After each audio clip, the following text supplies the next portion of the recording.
Deputy President, I would be the only senator in this chamber who has actually been to Israel, boots on the ground, shortly after October 7. I went there in December 2023, along with my colleague, the member for McNamara, and the then Senators Birmingham and Senator Fawcett, who have now departed this chamber.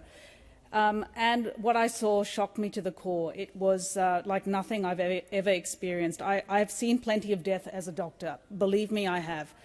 But this was another level of atrocity and depravity that I've never experienced before, and I will never forget. I went to Kfar Aza, a kibbutz on the Gaza border. I could see the plumes of smoke. I could hear the gunships going overhead and the bombs dropping.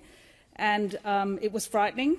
And Kfar Aza was a burnt-out shell with pockmarked walls and blood splattered on the walls and on the residual mattresses and furniture, and you could smell the death. I then went to a town called Sderot, which again is on the southern border near Israel, and that town, incidentally, has the highest level of enuresis. Enuresis, for those who don't know, is bedwetting, because the children in that community are constantly under attack. Sirens going constantly day and night because of missiles flying overhead and rockets flying overhead from then Gaza. I then, as a member for Higgins, had a very large Jewish community, around 6,500 constituents identified as Jewish. And the vast majority of my constituents were, in fact, descendants of Holocaust survivors. And Australia has the largest Holocaust survivor community outside of Israel. So I have a deep connection with my then community and also with Israel. And I have identified as a friend of Israel. I am an ally of Israel. But as an ally of Israel, I am not here to rubber stamp what the Netanyahu government is doing. I will not rubber stamp what the Netanyahu government is doing. It has distressed me no end that I have seen very little effort going into crafting a political off-ramp to this devastating conflict. We have had now 2 years of a military campaign which has reshaped the Middle East. We've seen that ripple effect go out, but I have not seen sufficient effort by the Netanyahu government to actually craft a political solution. Right now, the people of Gaza are suffering.